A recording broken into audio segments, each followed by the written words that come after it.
The email arrived at 4:47 p.m. on a Tuesday. Jessica Martinez stared at her laptop screen, reading the subject line 3 times before her brain processed what it meant.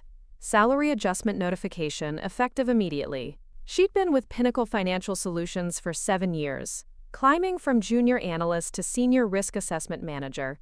She'd never received an email like this. I'd love to know which corner of the globe you're watching from. And if this story speaks to you, make sure to subscribe. Tomorrow's video is one you absolutely can't miss. The message was brief, clinical, and devastating.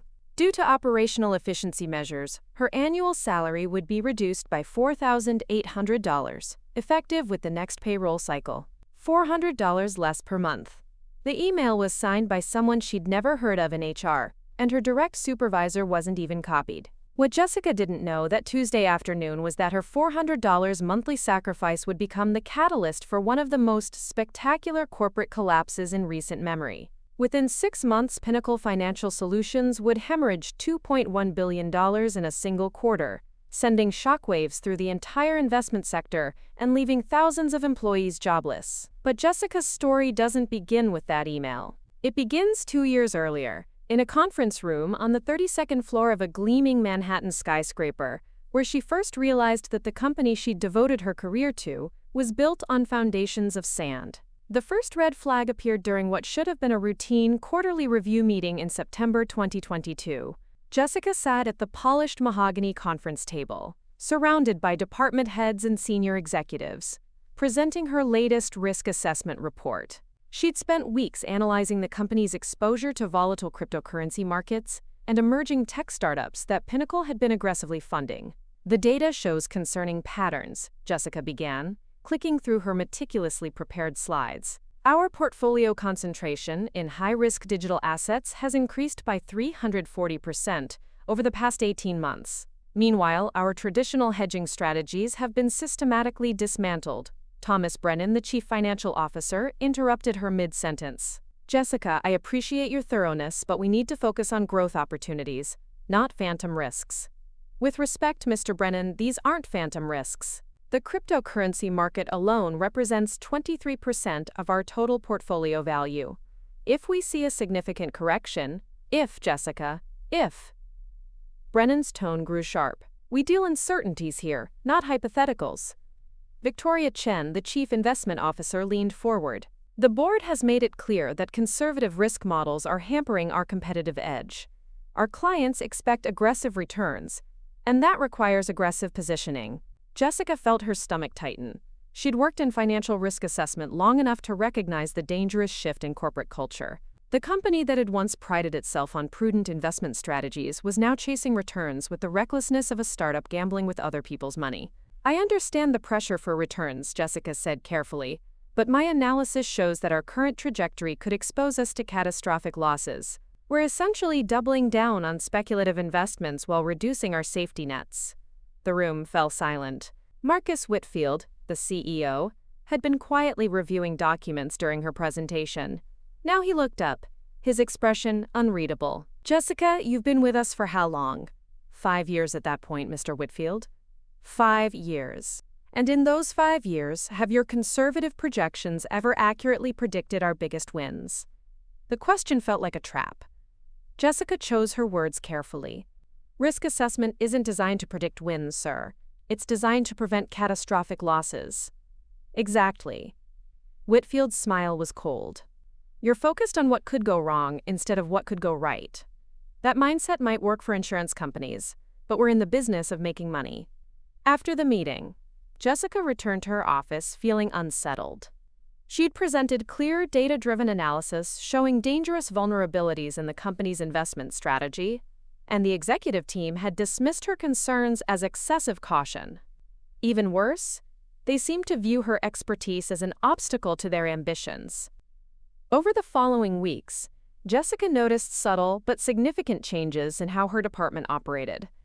Her risk assessment reports, once considered essential reading for major investment decisions, were suddenly being bypassed. New investments were approved without her input, and when she requested information about recent acquisitions, she was told the details were above her clearance level. The isolation became more apparent during the company's annual holiday party in December 2022.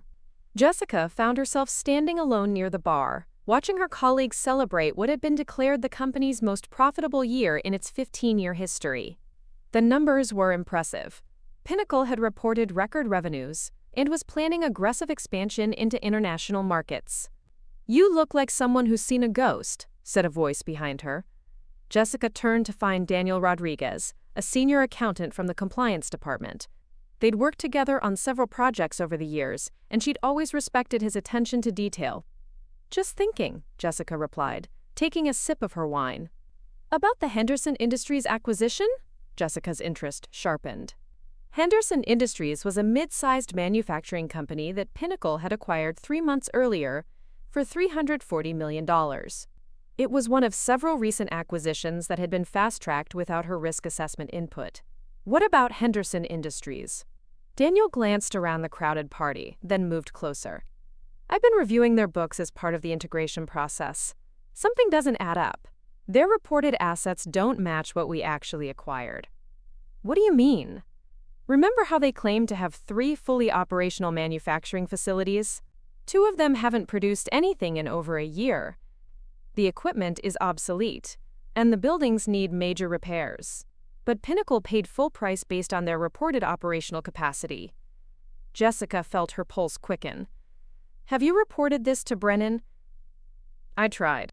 He said it was a minor discrepancy and that the facilities would be true during integration. But Jessica, we're talking about $80 million in overvalued assets. That's not a minor discrepancy." The conversation was interrupted by the sound of clinking glasses. Marcus Whitfield had taken the stage to deliver his annual address to the company. As he spoke about record profits and ambitious plans for the coming year, Jessica found herself studying his words more carefully than usual. "This year we've proven that bold decisions yield extraordinary results," Whitfield announced. "While our competitors played it safe, we seized opportunities. While they worried about theoretical risks, we delivered real profits." The subtle jab at risk assessment wasn't lost on Jessica. She was being publicly marginalized, her expertise dismissed as corporate timidity. "In 2023, we're going even bigger," Whitfield continued. "We've identified emerging markets in Southeast Asia and South America that offer unprecedented growth potential. We're also expanding our technology sector investments, particularly in artificial intelligence and blockchain technologies." Jessica's blood ran cold. Emerging markets and speculative technology investments were precisely the high-risk areas she'd been warning about. The company was doubling down on the most volatile segments of the market while systematically ignoring the warning signs she'd identified. After the party, Jessica spent her weekend researching Pinnacle's recent acquisitions and investment patterns. What she discovered kept her awake at night. In the past year, the company had acquired 7 companies, invested heavily in 14 cryptocurrency projects, and established positions in markets known for regulatory instability. The pattern was clear. Pinnacle was prioritizing rapid growth over sustainable business practices. The Henderson Industries situation was just the tip of the iceberg. Jessica's analysis revealed that at least 3 other recent acquisitions showed similar red flags. Companies were being purchased at inflated valuations based on outdated or misleading financial data, and the due diligence process that should have caught these issues was being rushed or bypassed entirely. Monday morning brought another concerning development. Jessica arrived at her office to find a memo from Human Resources announcing a departmental restructuring initiative. The Risk Assessment Department, which had previously reported directly to the CEO, would now report to the Chief Investment Officer, Victoria Chen. Jessica understood the implications immediately. Her risk assessments would now be filtered through the same executive who had publicly dismissed her concerns as obstacles to growth. Her independence had been eliminated, and her ability to provide objective analysis had been compromised. The restructuring memo also included another telling detail. The Risk Assessment Department's budget would be, optimized to reduce operational costs. Translation: her department was being defunded and marginalized. That afternoon, Jessica requested a meeting with Victoria Chen to discuss the restructuring. Chen's office occupied a corner of the 34th floor, with floor-to-ceiling windows offering a commanding view of the Manhattan skyline. It was an impressive space designed to convey power and success. "Jessica, congratulations on the new reporting structure," Chen said, gesturing for her to sit in one of the leather chairs facing her desk. "I'm excited to work more closely with your team." "Thank you, Ms. Chen. I wanted to discuss how this change might affect our risk assessment protocols. Actually, that's something I've been thinking about. Your department has been operating under some fairly rigid guidelines that may not align with our current growth strategy. A lot of love and effort went into bringing this story to life. If you're enjoying it, we'd be so grateful if you'd subscribe to our channel." Now, back to where we left off. Jessica felt her diplomatic skills being tested. "Could you elaborate on what you'd like to see changed?" "Well, for starters, the timeline for risk assessments needs to be accelerated. We're moving too slowly on opportunities because we're waiting for exhaustive analysis. In today's market, speed is everything. Risk assessment requires thorough analysis to be effective. Rushing the process could lead to oversight of critical vulnerabilities." Chen's expression hardened slightly. "Jessica, I need you to understand something. The board has made it clear that excessive caution is becoming a liability. Our competitors are moving faster and generating better returns because they're not paralyzed by worst-case scenarios. Ms. Chen, my job is to identify potential problems before they become actual problems. That's not excessive caution. That's fiduciary responsibility. Your job is whatever I need it to be. And right now, I need risk assessments that support our growth objectives, not hinder them." The message was unmistakable. Jessica was being asked to compromise her professional integrity to support predetermined business decisions. Her expertise was no longer valued. Her compliance was. "I understand your position," Jessica said carefully, "but I have professional obligations that extend beyond internal preferences. If I identify significant risks and fail to report them, I could face personal liability." Chen's smile was thin. "Jessica, no one is asking you to ignore risks. We're asking you to be more pragmatic in your assessments." The meeting ended with an uncomfortable tension. Jessica returned to her office, knowing that her position at Pinnacle had fundamentally changed. She was no longer a trusted advisor providing independent analysis. She was an obstacle to be managed or eliminated. Over the following weeks, the pressure intensified. Jessica's risk assessment reports were returned with requests for revision when they highlighted significant concerns. Projects she recommended for additional scrutiny were fast-tracked without explanation. Most concerning of all, she began receiving investment summaries after decisions had already been made, rather than being consulted during the decision-making process. The breaking point came in March 2023, during what would be Jessica's final presentation to the executive team.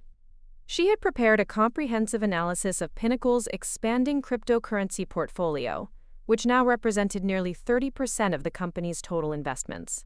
Her research had uncovered troubling patterns of market manipulation and regulatory uncertainty that posed serious risks to the company's financial stability. "The regulatory environment for cryptocurrency is becoming increasingly hostile," Jessica explained, displaying charts that showed the correlation between regulatory announcements and market volatility. 3 major exchanges have faced criminal charges in the past 6 months, and the SEC has indicated that it plans to pursue more aggressive enforcement actions. "Jessica," interrupted Thomas Brennan, "these are regulatory risks that affect everyone in the space. They're not specific to our holdings." "That's correct, but our exposure is disproportionately high. If we see a systematic regulatory crackdown, we could face losses exceeding $400 million. Marcus Whitfield looked up from his phone. $400 million? Based on what? Based on the current value of our cryptocurrency holdings and historical patterns following major regulatory actions. Historical patterns, Whitfield repeated. Jessica, cryptocurrency is barely 15 years old. What historical patterns are you referring to? Jessica felt the room's hostility intensify. While cryptocurrency itself is relatively new, we have extensive data on how speculative markets respond to regulatory pressure. The patterns are consistent across different asset classes and time periods. That's a false equivalency, said Victoria Chen. You're comparing established financial instruments to emerging technologies. It's intellectually dishonest. The accusation stung. Jessica had spent 7 years building her reputation on rigorous, objective analysis. To have her methodology questioned so dismissively felt like a personal attack.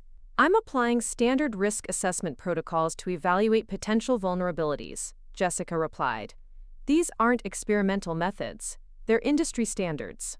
"Industry standards that are holding us back," Whitfield said. "Jessica, I'm going to be direct with you. Your department's recommendations have become increasingly conservative over the past year. While you've been warning about hypothetical disasters, we've generated record profits. Mr. Whitfield, risk assessment isn't measured by short-term profits. It's measured by long-term stability and the prevention of catastrophic losses. And that's the problem. You're so focused on preventing catastrophic losses that you're preventing extraordinary gains." The meeting concluded with Jessica's recommendations being formally rejected. For the first time in her career at Pinnacle, her risk assessment would not be included in the board's decision-making materials. She had been professionally sidelined. That night, Jessica sat in her apartment, staring out at the city lights while contemplating her future.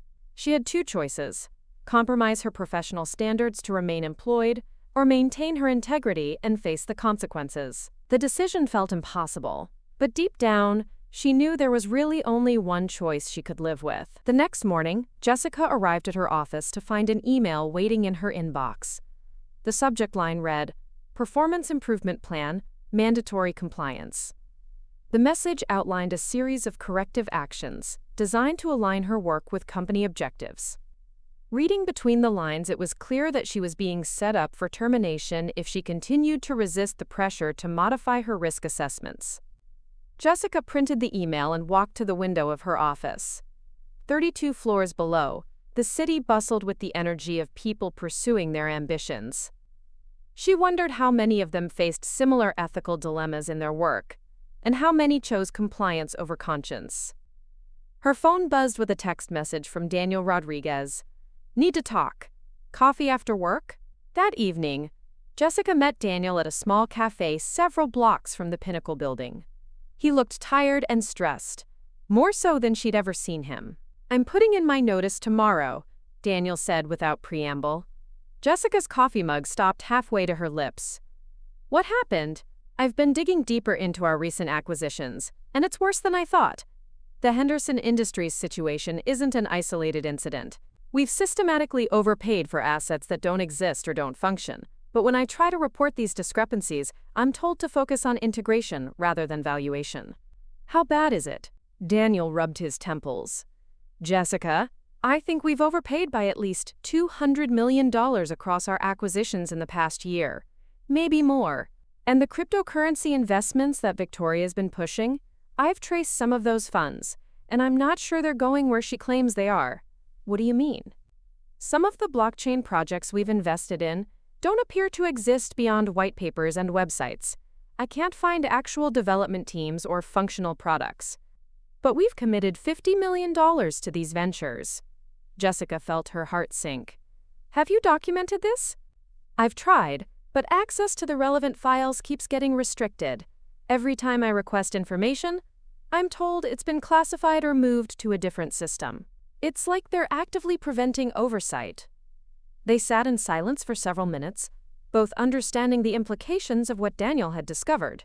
Pinnacle wasn't just making risky investments, it was potentially engaging in fraudulent activities.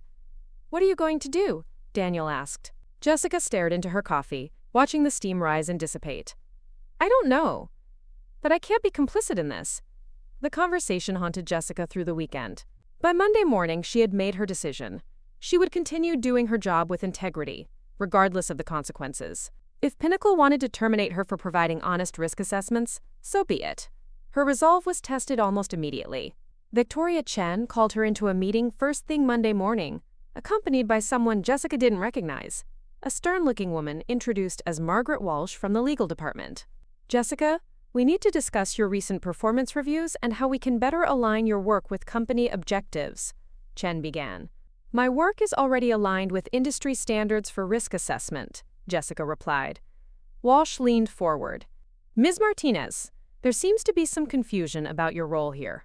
You're employed by Pinnacle Financial Solutions to provide risk assessments that support the company's business objectives.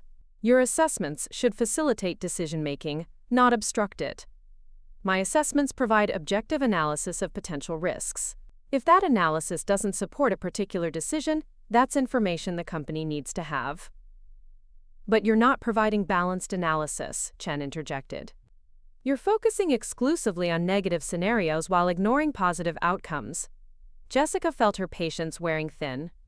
Risk assessment, by definition, focuses on potential problems. That's the entire point of the discipline. Walsh consulted her notes. Ms. Martinez, are you familiar with the concept of constructive job performance? The question felt like a warning. I'm familiar with the concept of professional integrity. We're not questioning your integrity, Chen said quickly. We're questioning your judgment. Your recent assessments have been unnecessarily pessimistic, and frankly, seem designed to discourage investment rather than inform it. Jessica realized she was being set up. The meeting was being documented, and her responses were being crafted into a case for termination. But she couldn't bring herself to capitulate. Ms. Chen, if my assessments seem pessimistic, it's because the investments being proposed carry significant risks that aren't being adequately addressed. My job is to identify those risks, not to minimize them to make bad investments look good. Walsh made another note. Ms. Martinez, would you describe your working relationship with your colleagues as collaborative? I would describe it as professional. Some of your colleagues have described you as uncooperative and resistant to feedback. Jessica felt her anger rising.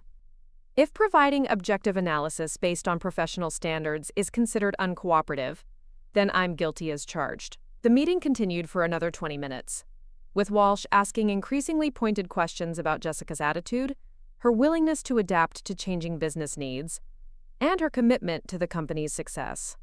Jessica answered each question honestly, knowing that her honesty was being used against her. As she left the meeting, Jessica understood that her days at Pinnacle were numbered. The company had decided that her expertise was a liability, and they were building a case to justify her removal. The question was whether she would be fired or forced to resign. The answer came sooner than expected. 3 weeks later, Jessica received the email that would change everything. Her salary was being cut by $4,800 per year, effective immediately. The message was brief and provided no explanation beyond operational efficiency measures. $400 per month. After 7 years of dedicated service, exemplary performance reviews, and professional expertise that had saved the company millions of dollars in avoided losses, her value had been reduced to a minor budget line item. Jessica stared at the email, feeling a mixture of anger, betrayal, and strange relief. The company had finally shown its true colors. They valued her so little that they were willing to humiliate her with a salary cut, rather than simply terminating her employment. But what they didn't realize was that Jessica's $400 monthly sacrifice would prove to be the most expensive cost-cutting measure in corporate history, because Jessica Martinez was done being diplomatic, done being professional, and done protecting a company that had betrayed her trust and compromised her integrity. The real story was just beginning. Jessica Martinez sat in her cubicle. Yes, cubicle, staring at her laptop screen. The email confirming her salary reduction had arrived 2 days ago, but the real humiliation came this morning, when building security informed her that her keycard access to the executive floors had been revoked. Her corner office on the 31st floor, complete with Manhattan views and a conference table where she'd hosted countless meetings, was now occupied by someone else. The message was clear. You're no longer important enough to warrant premium real estate. Her new workspace was a cramped cubicle in the general office area, surrounded by junior analysts and administrative assistants. The walls were beige, the lighting was fluorescent, and the constant hum of conversations made concentration nearly impossible. It was a calculated insult, designed to make her quit without the company having to pay severance. This is insane, muttered Sarah Kim, a junior analyst who'd been assigned to work with Jessica on what remained of her projects. Sarah had graduated from Columbia with a master's in finance and possessed the kind of sharp analytical mind that Jessica had once been encouraged to mentor. Now, even junior staff members were treating Jessica with the awkward sympathy reserved for corporate pariahs. It's strategic, Jessica replied, organizing files that had been hastily moved from her former office. They want me gone, but they don't want to fire me outright. A salary cut and office downgrade are classic tactics to force resignation. But why? Everyone knows you're one of the best risk analysts in the industry. The Henderson Industries report alone saved the company from a massive lawsuit when those environmental violations came to light. Jessica paused in her filing. Sarah was right.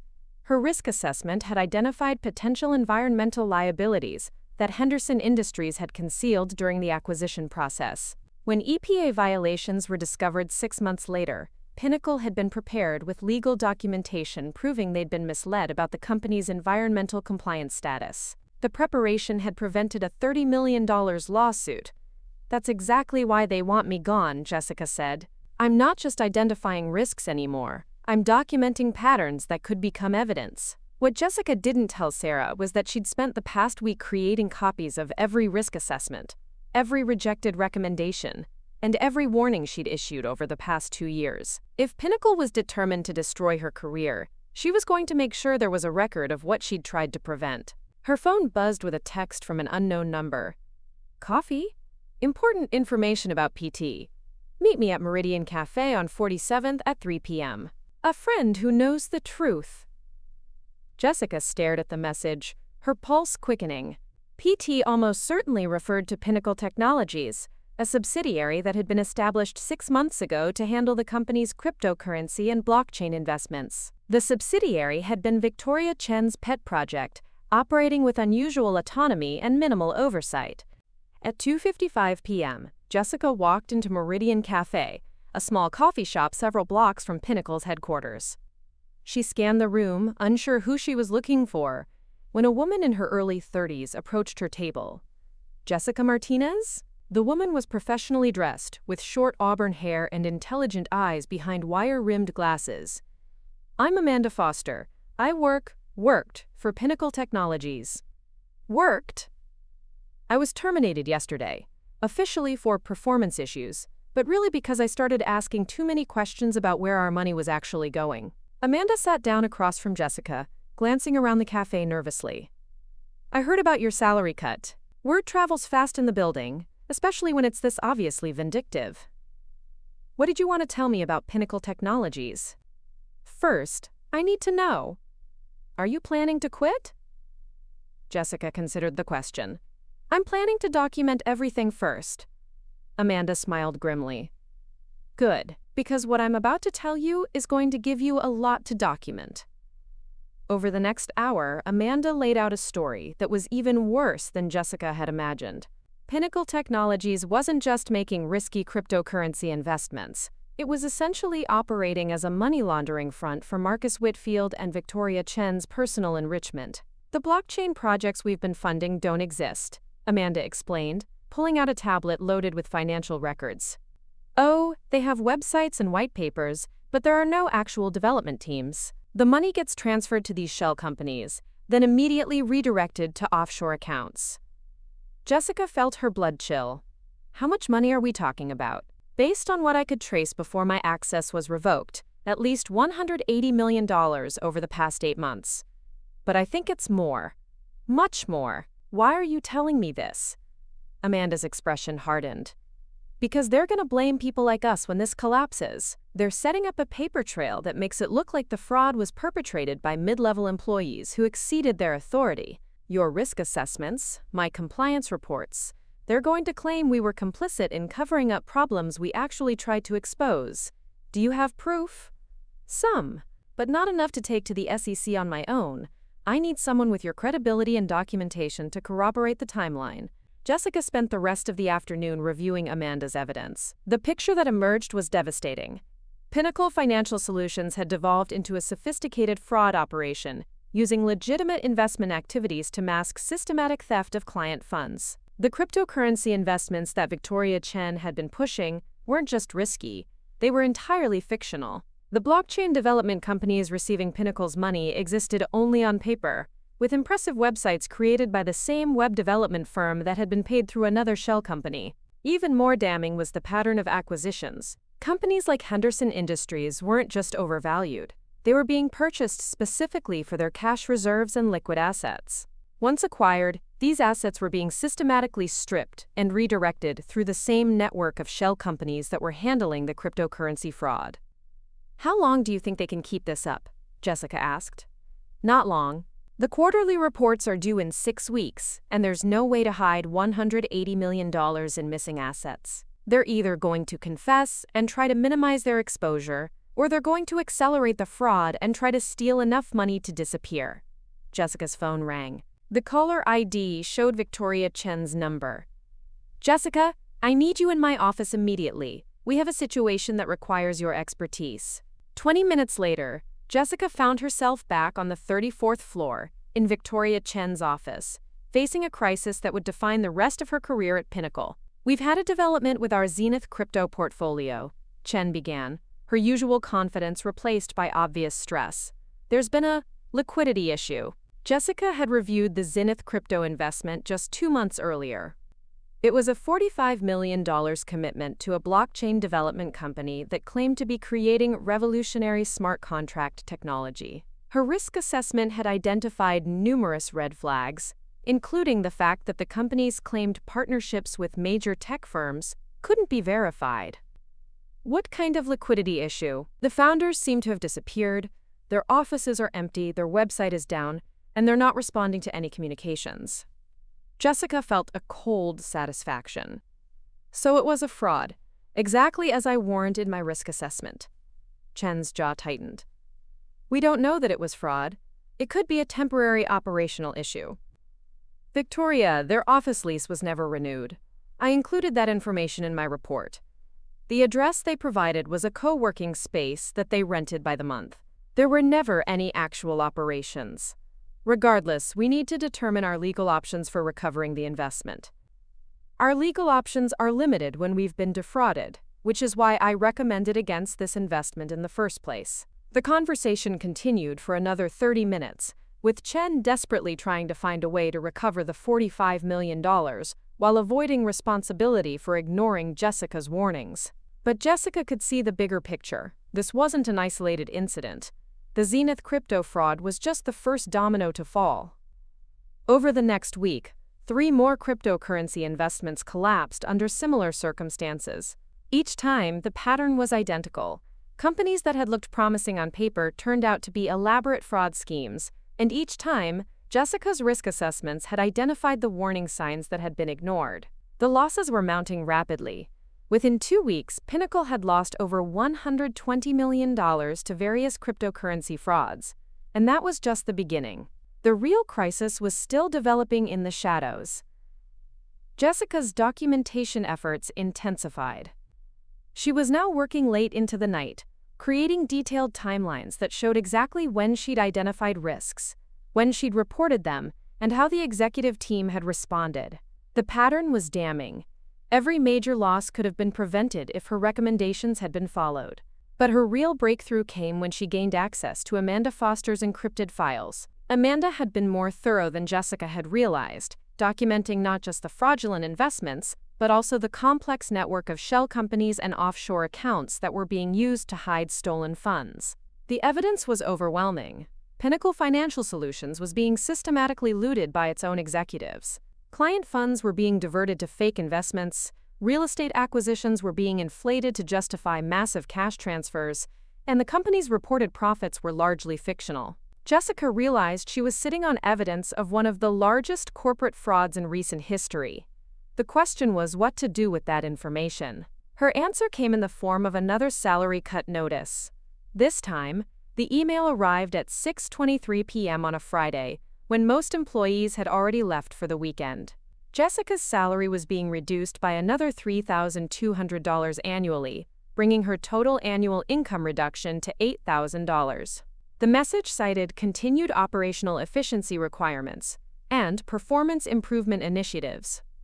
Jessica stared at the email, feeling a mixture of rage and clarity.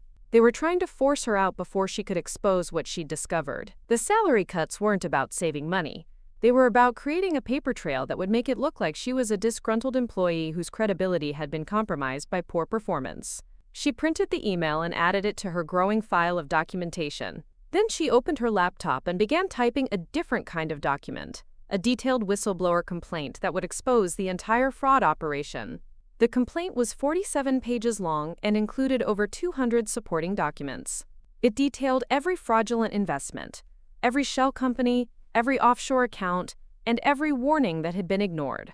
It provided a complete roadmap for investigators to follow the money and prosecute the perpetrators. But before she could submit the complaint, Jessica needed to secure her evidence. She knew that once her whistleblower status became known, Pinnacle would try to destroy any documentation that could be used against them. Working over the weekend, Jessica created multiple copies of her evidence file, storing them in various locations and with trusted contacts. She also reached out to Amanda Foster, who had been conducting her own investigation from the outside. "I'm ready to go to the SEC," Jessica told Amanda during a Sunday morning phone call. "Are you sure? Once you submit that complaint, there's no going back. They'll destroy your career if they can." "My career is already being destroyed. At least this way, I'll be destroyed for the right reasons." Monday morning brought another crisis. Jessica arrived at work to find her cubicle surrounded by security guards and IT personnel. Her computer was being confiscated, her files were being boxed up, and she was being escorted to HR for what they called an emergency consultation. "Ms. Martinez," said Margaret Walsh, the legal department representative who had been present during her earlier disciplinary meetings, "we've received reports that you've been accessing files outside your authorized clearance level." Jessica felt her heart race, but she kept her expression neutral. "I've been accessing files related to risk assessments that I was assigned to complete. That's not accurate. IT logs show that you accessed Pinnacle Technologies, financial records, offshore account information, and executive communications that were well outside your department's scope. I was researching cryptocurrency investments that I was asked to evaluate. Ms. Martinez, let me be direct. We have evidence that you've been stealing proprietary company information, possibly for sale to competitors. This is a serious criminal matter." Jessica realized they were trying to frame her as a corporate spy to discredit her whistleblower complaint before she could file it. But they'd made one crucial mistake. They'd acted too soon. Her evidence was already secured, and her complaint was ready to file. "I need to speak with an attorney," Jessica said. "That's your right. But first, we need you to sign this non-disclosure agreement and return any company property in your possession." Jessica reviewed the NDA, which was clearly designed to prevent her from sharing any information about Pinnacle's operations with regulatory authorities. Signing it would make her whistleblower complaint illegal. "I'm not signing anything without legal representation," Walsh's expression hardened. "Ms. Martinez, refusing to cooperate with this investigation will result in immediate termination and potential criminal charges." "Then I guess I'm terminated."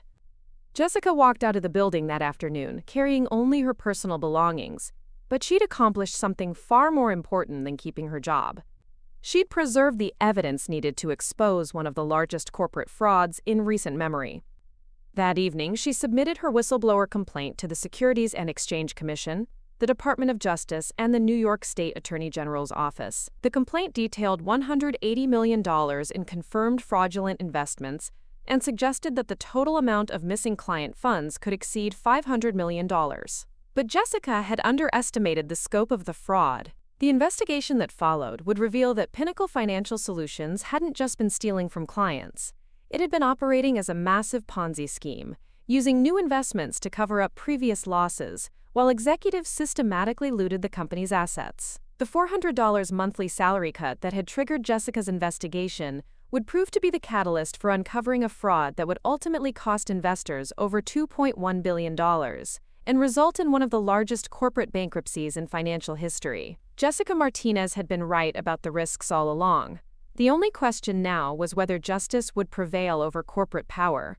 3 weeks after Jessica Martinez filed her whistleblower complaint, federal agents raided Pinnacle Financial Solutions at 6:47 a.m. on a Tuesday morning. Jessica watched the news coverage from her studio apartment in Queens, coffee growing cold in her hands as she saw FBI agents carrying boxes of documents from the 32nd floor conference room where she'd once presented her risk assessments to deaf ears. The news anchor's voice seemed surreal.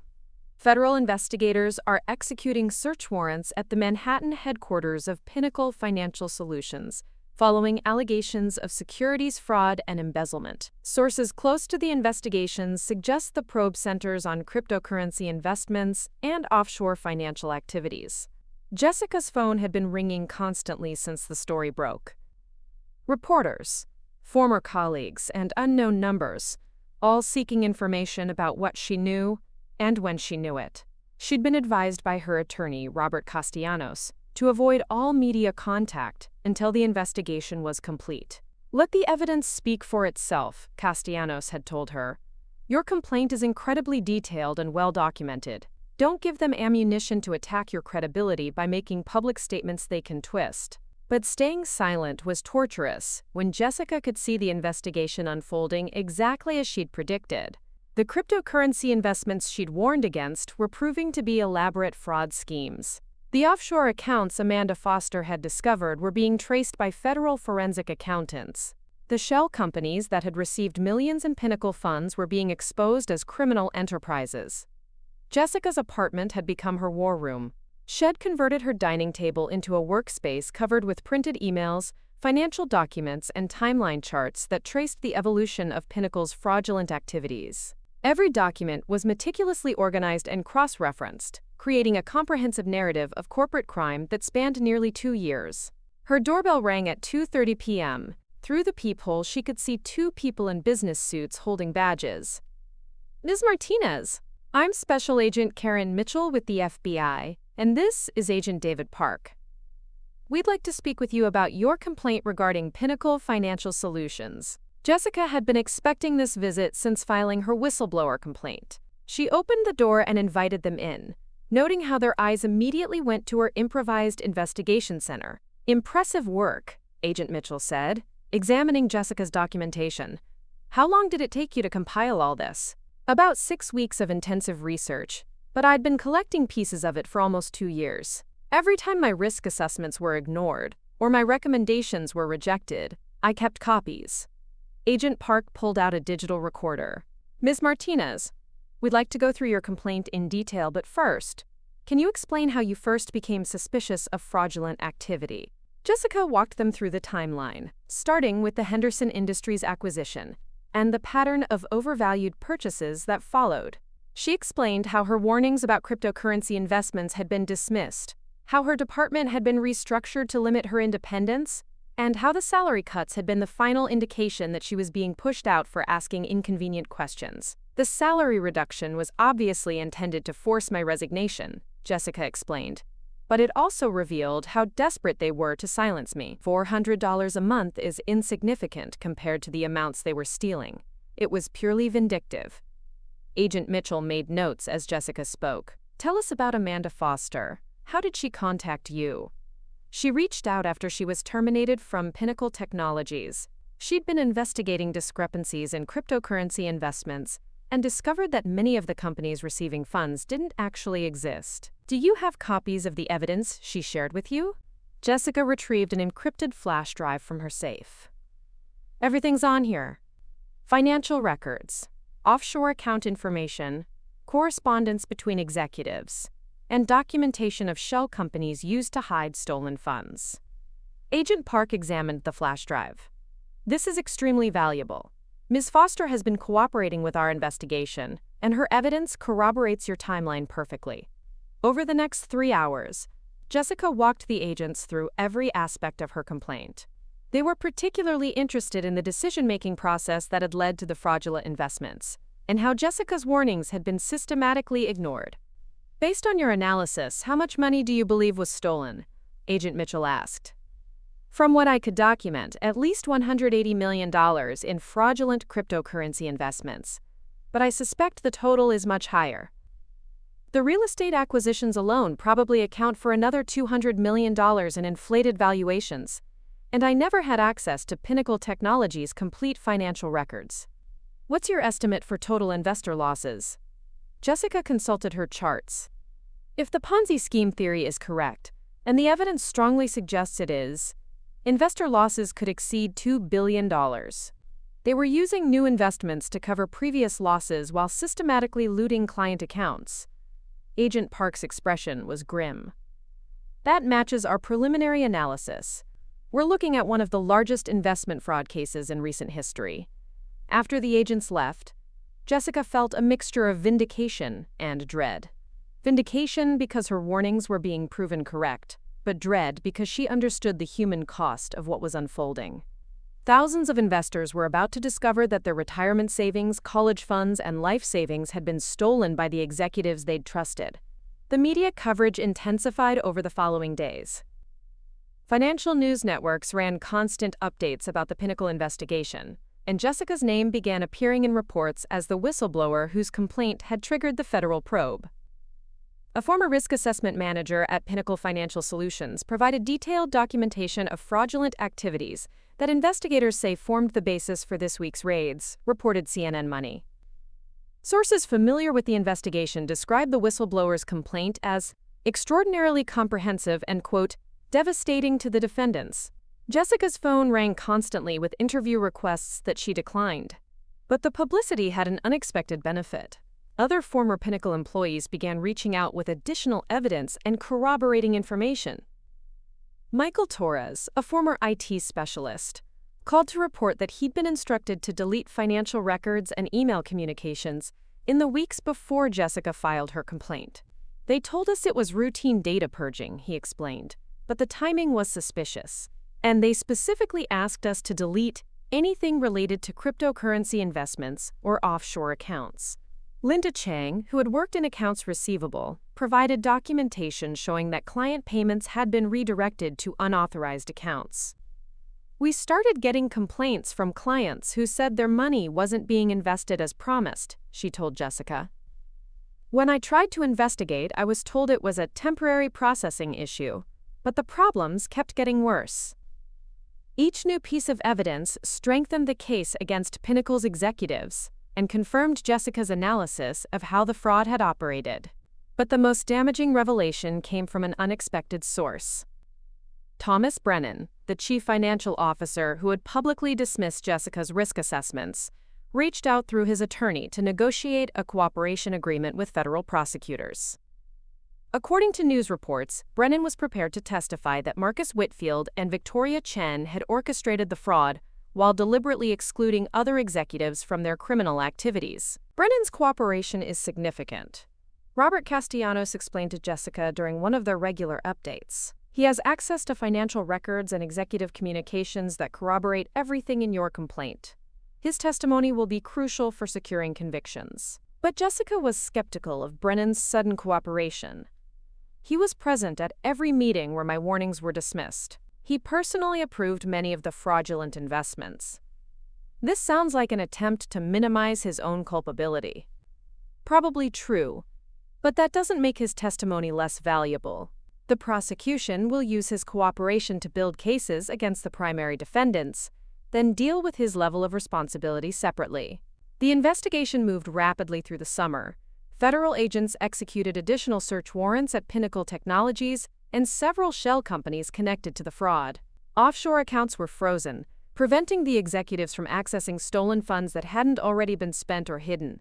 Jessica found herself spending most of her time working with federal investigators, providing context for seized documents and helping them understand the timeline of fraudulent activities. Her comprehensive documentation had become the roadmap for the entire investigation. Your complaint saved us months of investigative work, Agent Mitchell told her during one of their sessions. Most fraud cases require us to piece together evidence from scattered sources. You provided a complete narrative with supporting documentation. It's remarkable. The praise felt hollow to Jessica. She would rather have been wrong about the risks she'd identified than right about a fraud that was destroying thousands of lives. By September, the scope of the investigation had expanded beyond anything Jessica had imagined. Federal prosecutors had identified over $400 million in confirmed losses, with additional evidence suggesting the total could exceed $2 billion. The Ponzi scheme had been operating for at least 3 years, using increasingly desperate measures to hide mounting losses. Marcus Whitfield was arrested at his Hamptons estate while attempting to board a private jet to the Cayman Islands. Victoria Chen was taken into custody at her Manhattan penthouse, where agents discovered $3.2 million in cash and jewelry that had been purchased with stolen client funds. Jessica watched the arrest coverage with mixed emotions. These were people she'd worked with for years, executives she'd respected before discovering their criminal activities. The betrayal felt personal, but so did the vindication. Her phone rang with a call from an unknown number. "Jessica? This is Amanda Foster. I wanted you to know that federal prosecutors have offered me immunity in exchange for my continued cooperation." "That's great news, Amanda. You deserve protection for coming forward. They've also indicated that you'll likely receive immunity as well, given your status as the primary whistleblower. But there's something else you need to know." Jessica felt her stomach tighten. "What is it?" "The investigation has uncovered evidence that the fraud extends beyond Pinnacle. There are other investment firms involved, other executives who knew what was happening. This is bigger than we thought." The revelation that Pinnacle's fraud was part of a larger conspiracy involving multiple firms would eventually expand the investigation to encompass one of the most complex financial crime cases in U.S. history. But for Jessica, the most important revelation was yet to come. 3 days after Whitfield's arrest, federal prosecutors released preliminary estimates of investor losses. The number was staggering: $2.1 billion in confirmed damages, with additional losses still being calculated. Jessica stared at the news report, trying to process the magnitude of what her $400 monthly salary cut had ultimately exposed. $2.1 billion. The exact amount that could have been saved if her risk assessments had been heeded instead of dismissed. The irony was devastating and perfect. Pinnacle Financial Solutions had destroyed itself trying to save $400 a month. The courthouse steps were crowded with reporters on the morning of October 15th, when Marcus Whitfield and Victoria Chen were scheduled for their arraignment. Jessica Martinez stood across the street, watching the media circus from behind dark sunglasses and a baseball cap, trying to remain invisible while witnessing the culmination of everything she'd fought to expose. Her attorney, Robert Castellanos, had advised against attending the proceeding. "You'll be testifying in this case eventually," he'd warned. "The defense attorneys will scrutinize everything you do, looking for ways to undermine your credibility. Stay home and watch it on the news." But Jessica needed to see this moment in person. For 18 months, she'd been dismissed, marginalized, and ultimately driven from her career for telling the truth about Pinnacle Financial Solutions. Today, that truth was finally being acknowledged by the justice system. Marcus Whitfield emerged from a black SUV in handcuffs, flanked by federal marshals. Gone was the confident executive who had once dismissed her risk assessments as excessive caution. His expensive suit couldn't disguise the defeated posture of a man facing life in prison. Victoria Chen's arrival was even more dramatic. Her defense team had clearly prepared her for the media attention. She wore a conservative navy suit and kept her eyes down as she walked through the gauntlet of reporters shouting questions. But Jessica could see the fear beneath the carefully composed exterior. "How do you respond to allegations that you stole over $300 million in client funds?" a reporter called out. "Will you be cooperating with federal prosecutors like Thomas Brennan?" shouted another. Chen's attorney guided her through the crowd without responding, but the questions followed them up the courthouse steps. Each question represented another aspect of the fraud that Jessica had documented in her whistleblower complaint. Inside the courtroom, federal prosecutor Catherine Walsh, no relation to Pinnacle's legal department Margaret Walsh, presented the government's case against the defendants. Jessica watched from the public gallery as Walsh methodically outlined the charges: securities fraud, wire fraud, money laundering, and conspiracy to commit racketeering. The defendants operated a sophisticated criminal enterprise that defrauded investors of over $2.1 billion, Walsh told the judge. They created fake investment opportunities, established shell companies to hide stolen funds, and systematically looted client accounts while reporting fictional profits. The numbers were staggering even to Jessica, who had spent months documenting the fraud. $2.1 billion represented the life savings of nearly 15,000 individual investors in pension funds. Entire retirement communities had been financially destroyed, college funds had evaporated, small businesses had lost their operating capital. Judge Harrison Blackwood reviewed the charges with the careful precision of someone who understood the magnitude of the case before him. "Mr. Whitfield, you're charged with 47 counts of securities fraud, 23 counts of wire fraud, 15 counts of money laundering, and conspiracy to commit racketeering. How do you plead? Not guilty to all charges, Your Honor.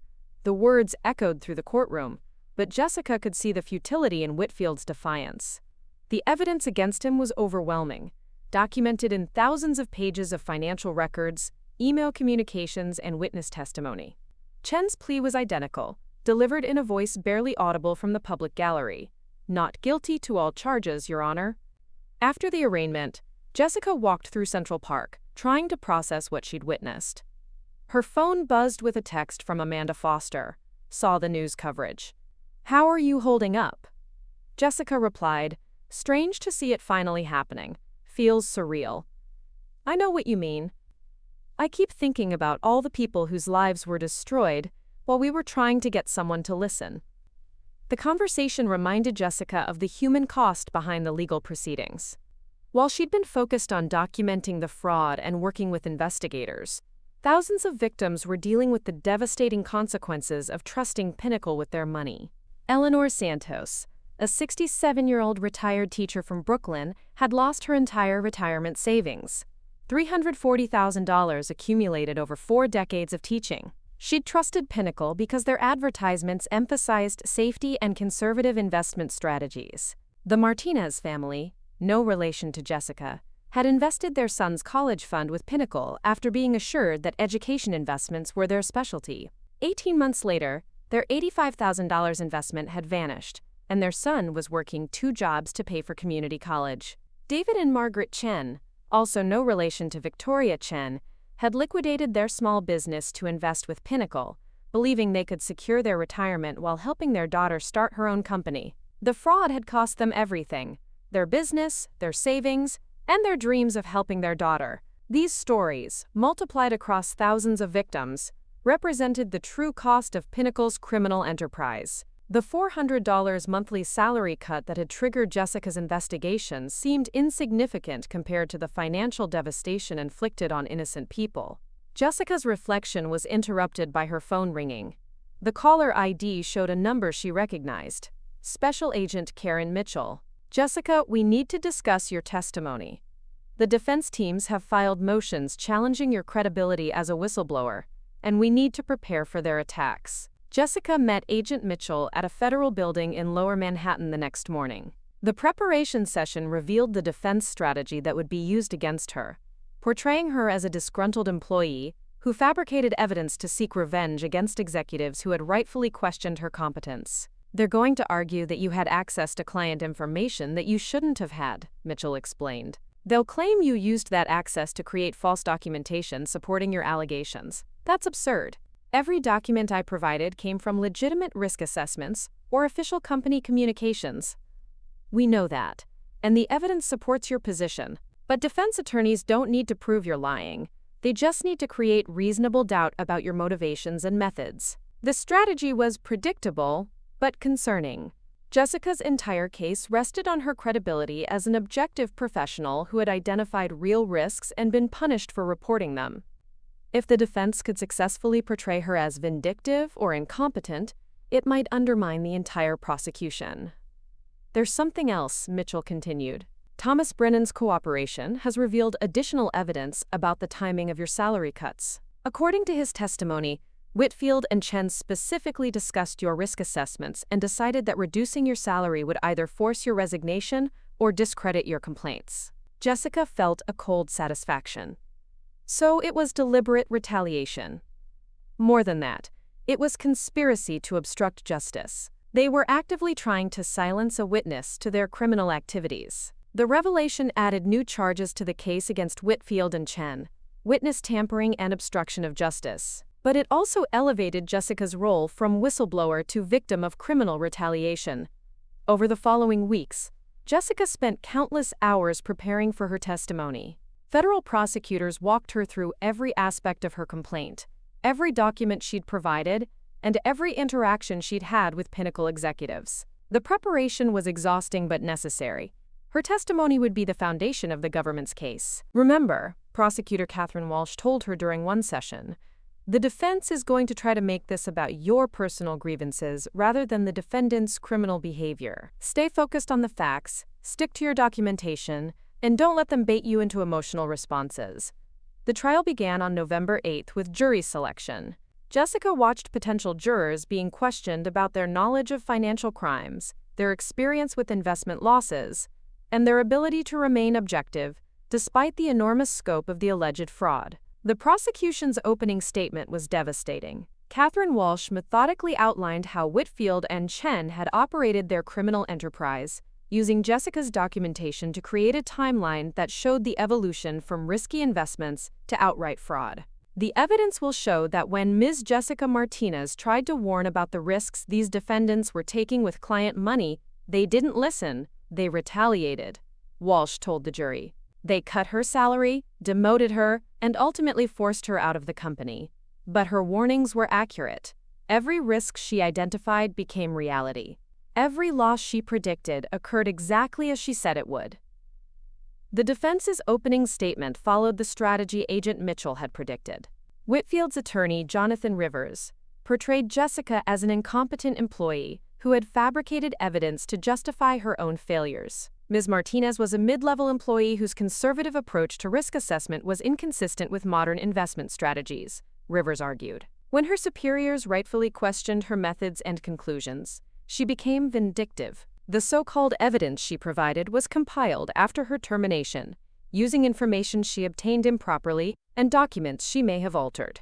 Jessica listened to the character assassination with growing anger, but she forced herself to remain calm. The evidence would speak for itself, and emotional reactions would only support the defense narrative. Chen's attorney, Linda Prescott, took a different approach, arguing that her client had been manipulated by Whitfield and had genuinely believed the investments were legitimate. Victoria Chen was a dedicated professional who trusted her superior's judgment about investment opportunities, Prescott told the jury. When Marcus Whitfield presented investment proposals, she relied on his expertise and the company's due diligence process. She was a victim of his deception, not a co-conspirator. The trial would last 6 weeks, with dozens of witnesses and thousands of exhibits. But Jessica knew that everything would ultimately come down to whether the jury believed her testimony or the defense's attempt to discredit her.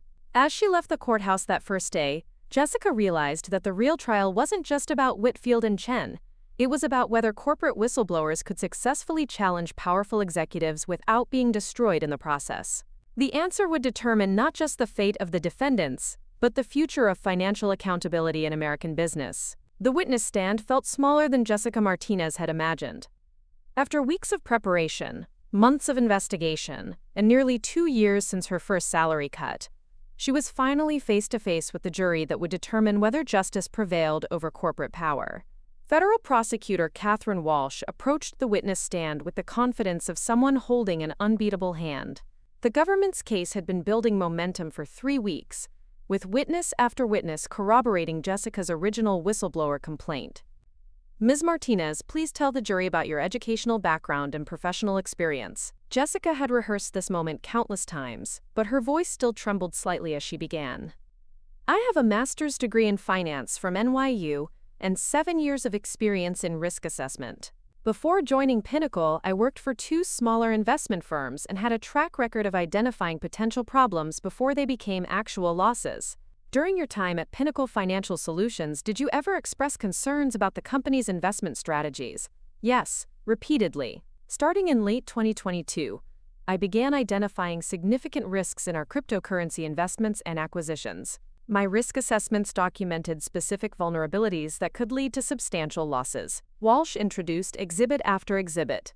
Jessica's original risk assessments, email chains showing executive responses, and financial records proving that every warning Jessica had issued had ultimately proven accurate. Ms. Martinez, I'm showing you what's been marked as Government Exhibit 47. Can you identify this document? Jessica recognized it immediately. This is my risk assessment of the Zenith crypto investment from January 2023. I recommended against the investment because the company's claimed partnerships couldn't be verified and their development timeline was unrealistic. What was the executive team's response to this recommendation? Victoria Chen dismissed my concerns and approved the $45 million investment despite my warnings. The company later disappeared with all our money, exactly as I had predicted. The pattern repeated with investment after investment. Jessica's warnings about Henderson Industries' environmental liabilities, her concerns about inflated real estate acquisitions, her identification of shell companies receiving Pinnacle funds, every prediction had been proven correct by subsequent events. Ms. Martinez, let's discuss the salary reductions you experienced. When did they begin? The first reduction was in April 2024. My annual salary was cut by $4,800, which worked out to $400 per month. What explanation were you given for this reduction? The email cited quote quote quote quote quote quote quote quote quote quote quote quote quote quote quote quote quote. The email cited a pretty efficient authority side. Walsh introduced the salary reduction emails, which looked petty and vindictive when presented alongside evidence of the massive fraud they were meant to conceal. Did you believe these salary reductions were related to your risk assessments? Yes, the timing was clearly retaliatory. I was being punished for identifying problems that the executives didn't want acknowledged.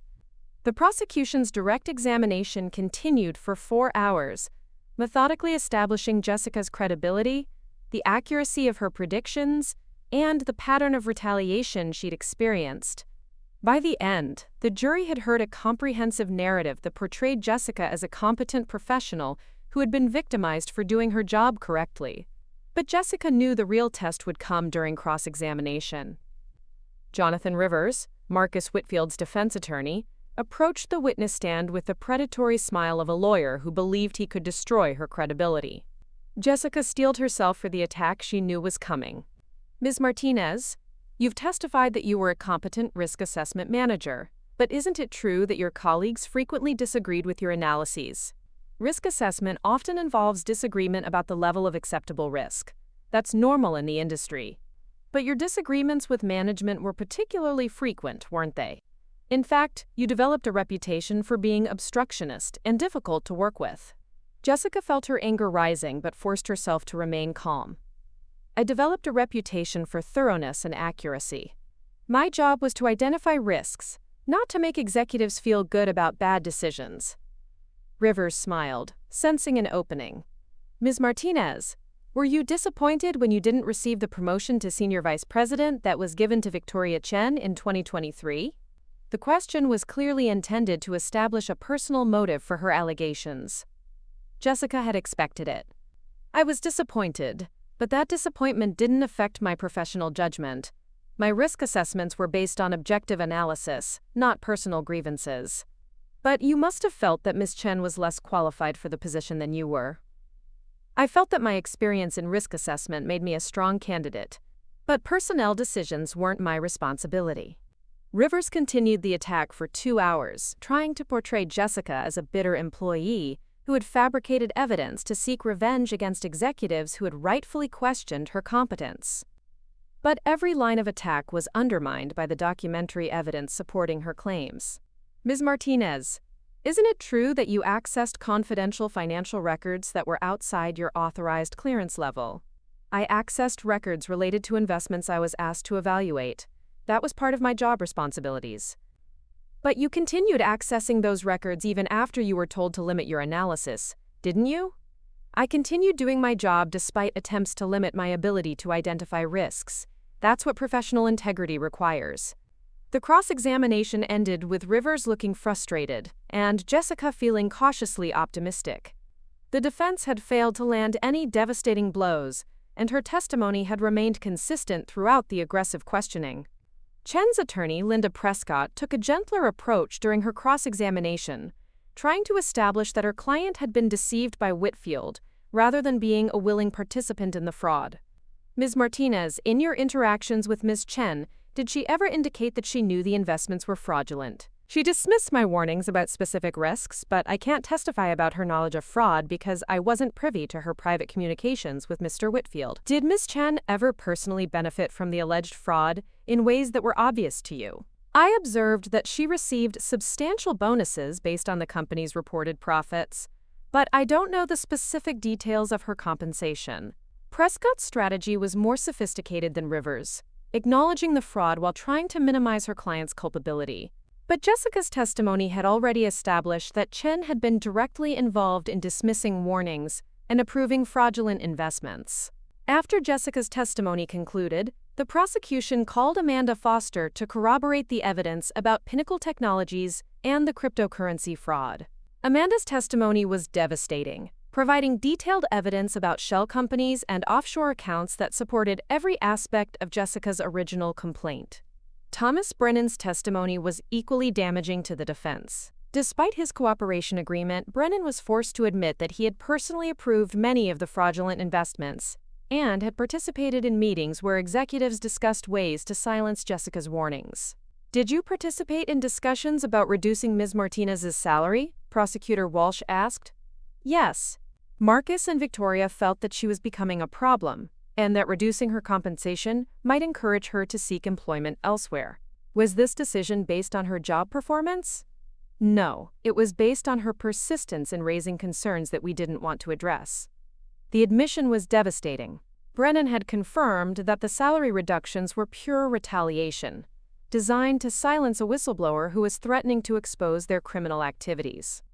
The defense case lasted only 3 days. Whitfield and Chen both chose not to testify, leaving their attorneys to argue that the government hadn't proven criminal intent beyond a reasonable doubt.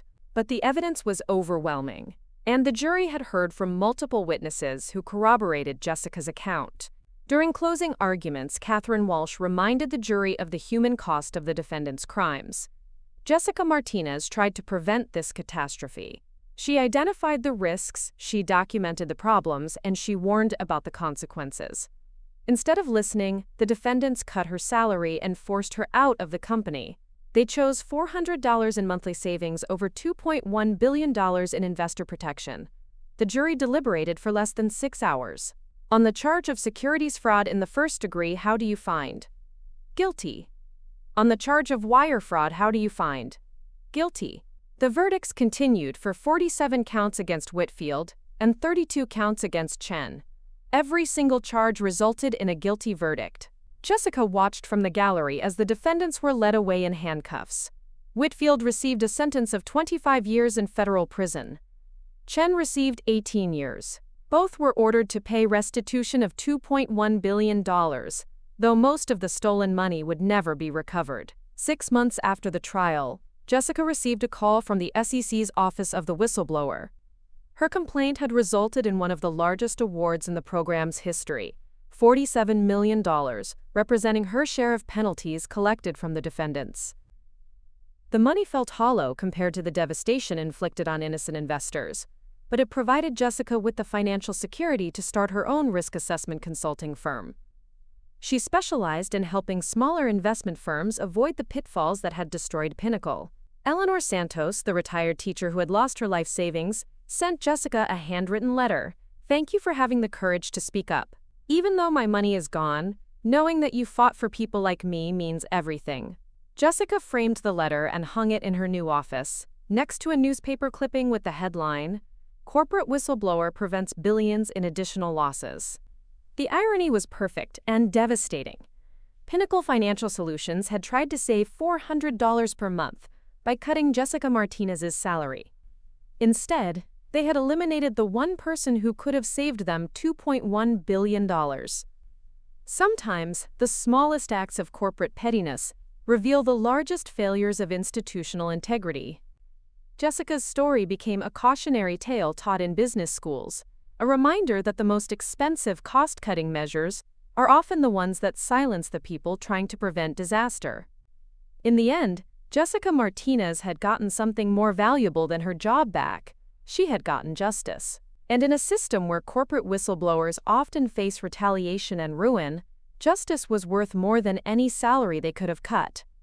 Looking for more? We've got 2 amazing stories ready for you right on screen. If this one touched you, these are absolutely worth your time. Click to watch them now. And hey, subscribe and hit that bell to never miss our latest uploads.